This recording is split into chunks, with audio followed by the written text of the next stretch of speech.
বিয়েতে ৫১টা শাড়ি পেয়েছিল মেয়েটা। অষ্টমঙ্গলায় ফিরে এসে আরও ৬টা। এত শাড়ি একসঙ্গে সে জীবনই দেখেনি। আলমারির প্রথম থাকে সে রাখল সব নীল শাড়িদের। হালকা নীল একটাকে জড়িয়ে ধরে বলল, তুই আমার আকাশ। দ্বিতীয় থাকে রাখল সব গোলাপিদের। একটা গোলাপিকে জড়িয়ে ধরে বলল, তোর নাম অভিমান। তৃতীয় থাকে ৩টি ময়ূর, যেন ৩ দিক থেকে ছুটে আসা সুখ। তেজপাতা রং যে শাড়িটার, তার নাম দিল বিষাদ। সারা বছর সে শুধু শাড়ি উপহার পেল। এত শাড়ি সে কি করে এক জীবনে পরবে? কিন্তু বছর যেতে না যেতেই ঘটে গেল সেই ঘটনাটা।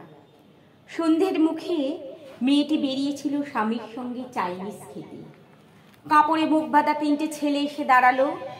স্বামীর তলপেটে ঢুকে গেল ১২ ইঞ্চি, ওপর থেকে নিচে, নিচ থেকে ডান দিকে, যাকে বলে এল। পড়ে রইল খাবার। চিলি ফিশ থেকে তখনও ধোঁয়া উঠছে। এর নাম রাজনীতি, বলেছিল পাড়ার লোকেরা। বিয়েতে ৫১টা শাড়ি পেয়েছিল মেয়েটা। অষ্টমঙ্গলায় ফিরে এসে আরও ৬টা। একদিন দুপুরে শাশুড়ি ঘুমিয়ে সমস্ত শাড়ি বের করে ৬তলার বারান্দা থেকে উড়িয়ে দিল নিচের পৃথিবীতে। শাশুড়ি পরিয়ে দিয়েছেন তাকে সাদা থান। ১৯ বছরের একটা মেয়ে, সে একা। কিন্তু সেই থানও এক ঝটকায় খুলে নিল ৩ জন পাড়ার মোড়ে। একটি সদ্য নগ্ন বিধবা মেয়ে দৌড়চ্ছে আর চিৎকার করছে, বাঁচাও বাঁচাও বাঁচাও। পেছনে ৩ জন, সে কি উল্লাস! নির্বাক পাড়ার লোকেরা।